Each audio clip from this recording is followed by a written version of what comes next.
Imagine needing to use the bathroom 30,000 years ago. There were no toilets waiting inside a nearby home. There were no pipes carrying human waste underground either. So where did prehistoric humans actually go? The answer begins with the simplest place imaginable. They usually walked away from where everyone else lived. A quiet patch of land could become their temporary bathroom, but they could not simply choose any place. Some locations were dangerously close to sleeping areas. Others were far too close to drinking water. That made choosing the right place surprisingly important. So what made one location safer than another? Distance from camp was one important factor. Fresh water was another concern they could not ignore. Nobody wanted waste contaminating the water everyone depended upon. Animals could also become interested in human waste. That created another reason to leave sleeping areas. But prehistoric humans faced another problem they couldn't see. Invisible organisms could survive inside human waste for days. And somehow, humans still had to keep their camps livable. Finding a private place was only the beginning. The chosen spot needed to be far from sleeping areas. It also needed enough distance from important food supplies. But what happened when the entire group needed privacy? They could not all use the same place. Repeated waste could gradually make an area unpleasant, so people likely spread their activities across different locations. Natural vegetation could also provide some privacy. Tall grass and bushes offered simple cover from others, but privacy was not their only concern. The ground itself could reveal whether a place was suitable. Wet soil could create problems after repeated use. Dry ground was usually easier to leave behind. Some places also offered better protection from insects. Yet one mistake could affect everyone around them. Waste left too close could eventually attract unwanted visitors. That meant distance became an important part of survival. But there was one location humans needed, especially far away. And choosing the wrong direction could become dangerously costly. Because the most important rule involved something everyone needed every day. The safest place was rarely the closest place. Human waste needed distance from where people slept. It also needed distance from where food was prepared. But water mattered more than almost anything else. A nearby stream could provide drinking water every day. The same stream could also carry dangerous contamination downstream. That made rivers surprisingly important when choosing a toilet spot. People needed water nearby, but waste needed distance. This created a strange problem for every settlement. How could humans stay close to water safely? The answer depended partly on the landscape around them. A hillside could separate waste from flowing water naturally. Dry ground could also reduce problems after repeated use. But low ground created another danger during heavy rain. Rainwater could carry waste toward places people depended upon. That made some seemingly convenient locations surprisingly dangerous. Humans did not understand germs, but consequences were visible. Sickness could spread through contaminated food or water. And once several people became sick, everyone noticed. But what exactly was hiding inside that invisible danger? Water could keep a community alive, but also spread disease. Every settlement needed reliable access to clean drinking water. But waste could easily reach nearby water sources. Rain could wash human waste across the surrounding ground. Eventually, that contaminated water could enter streams and rivers. People drinking downstream might never know what happened upstream. They could become sick without understanding why. Yet prehistoric humans had no knowledge of microorganisms. They could only observe what happened after contamination. Some places repeatedly produced sickness after heavy rainfall. Other areas remained safer, despite being used frequently. Over generations, those differences could become valuable knowledge. People learned where water was safest to collect. They also learned where waste should stay far away. This knowledge did not require understanding bacteria. It only required noticing patterns repeated over time. A dangerous place could become avoided without anyone knowing why. A safer place could become part of daily routine. But contaminated water was not the only hidden danger. Something much smaller could survive inside the waste itself. Human waste could contain organisms invisible to prehistoric eyes. Some could survive outside the human body for surprisingly long periods. People could encounter them through contaminated water, food, or soil. But nobody could see the danger approaching. A clear stream could look perfectly safe. Clean-looking food could still carry microscopic threats. Even soil near a settlement could become contaminated. This made human waste more dangerous than it appeared. Yet illness did not always appear immediately afterward. Someone could become sick days after the original exposure. That made the real cause difficult to recognize. Without microscopes, people could only connect events through experience. Certain places might become associated with repeated sickness. Certain seasons could also bring more frequent illness. Heavy rain could make these patterns even stronger. Waste moved farther when water flowed across the ground. That meant one careless location could affect many people. But humans faced another threat hiding around their camps. It was smaller than any predator they feared. And sometimes, it could be carried by something that flew. Human waste could attract insects searching for food. Flies could land on waste and carry microorganisms elsewhere. They could later land on food prepared nearby. This created another invisible path between waste and humans. Other insects could also become attracted to exposed waste. Mosquitoes created a completely different kind of danger. Ticks and fleas could also live around human settlements. Some parasites could spread through contaminated soil around camps.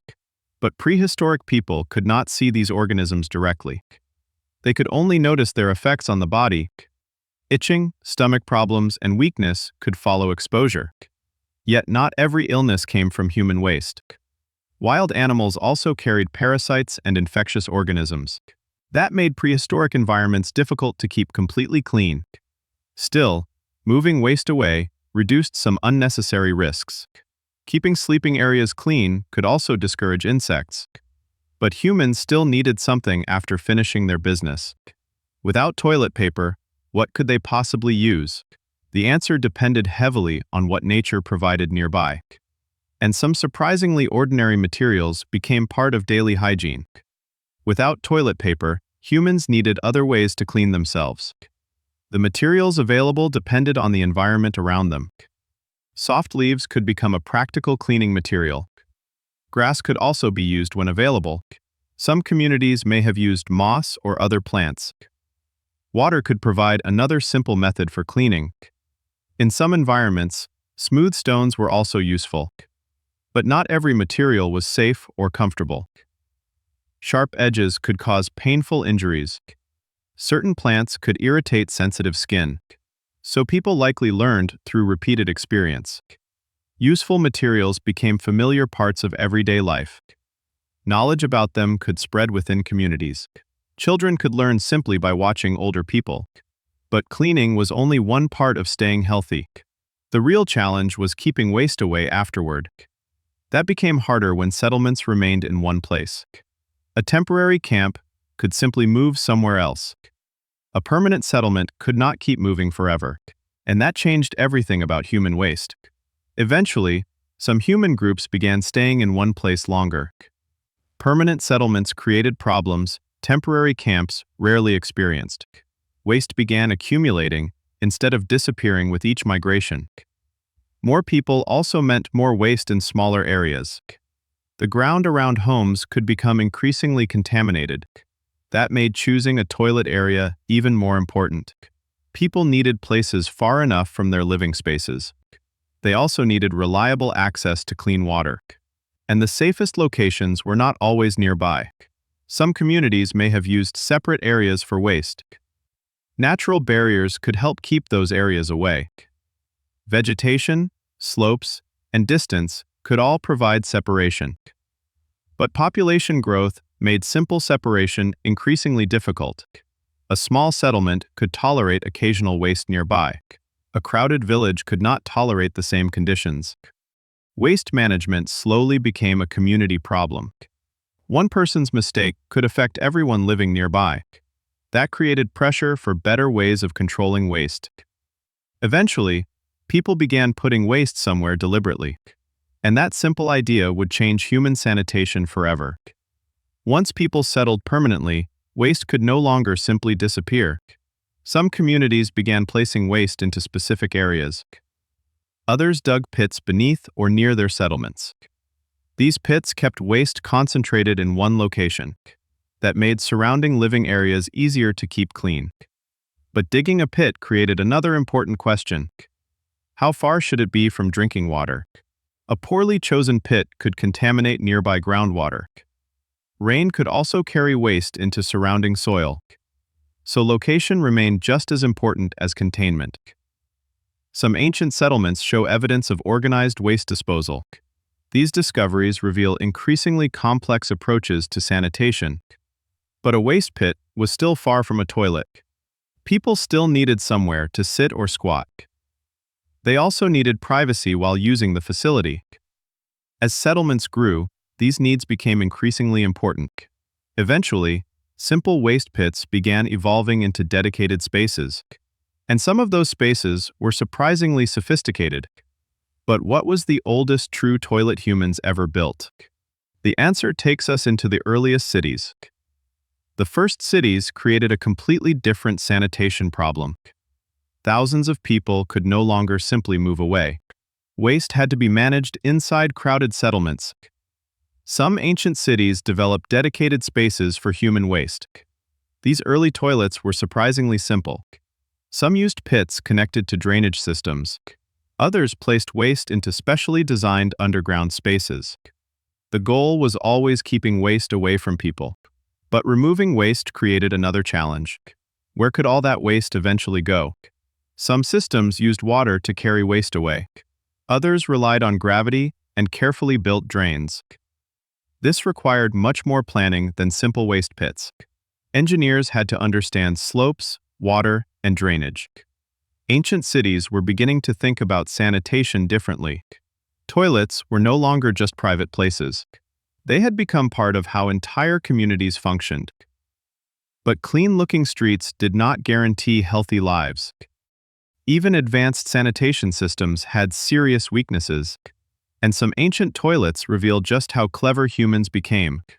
Ancient toilets solved one problem, but created another. Waste still needed somewhere to go after leaving homes. If drains failed, waste could return into living spaces. Flooding could make the problem even worse. Contaminated water could spread through crowded communities quickly. But ancient people could not see the organisms responsible. They could only notice sickness appearing around them.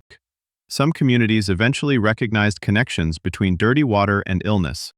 Others likely learned through painful repeated experience. Keeping waste away from drinking water became increasingly important. That principle remains central to sanitation today.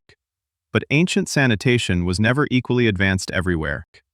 Some cities built impressive drainage systems. Others continued relying on simple pits and open areas. Different environments created different sanitation solutions. Dry climates offered different possibilities from rainy regions. Crowded cities faced different problems from scattered villages. Still, one goal remained surprisingly consistent. Human waste needed to stay away from human mouths. And achieving that changed the future of human settlements. As cities grew, simple waste pits became increasingly difficult to manage. More people meant more waste produced every single day. That waste could quickly overwhelm small disposal areas. Cities needed systems capable of handling growing populations. Some communities improved drainage around homes and public spaces. Others developed toilets connected to larger waste channels. These systems separated human waste from everyday living areas. But moving waste away did not make it disappear. Someone still had to deal with what remained. Waste could collect outside cities or inside underground systems. Some places relied on pits that required regular emptying. Others used flowing water to carry waste farther away. But water could also spread contamination beyond the city. That created a difficult balance between removal and pollution. The better cities became at moving waste, the farther it traveled. Yet sanitation was slowly becoming part of urban planning. Toilets, drains, and water systems began working together. This was a major change from prehistoric camps. Human waste was no longer just an individual problem. It had become a problem shared by entire cities. Better sanitation slowly changed how people lived together. Clean water became increasingly important for growing communities. Waste needed to stay away from drinking sources. That simple rule could protect entire populations. But ancient people still lacked modern scientific knowledge. They did not understand bacteria or microscopic parasites. Yet they could observe patterns of sickness. Repeated outbreaks could reveal dangerous places and habits. Communities gradually learned which water sources seemed safer. They also learned where waste should remain. Some sanitation practices became part of daily routines. Others developed through religious or cultural traditions. Cleanliness could become connected with social expectations. Private toilet spaces also became increasingly important. People no longer needed to disappear into nature. They could use spaces designed specifically for human waste. That changed the meaning of privacy itself. Going to the bathroom became an ordinary daily activity.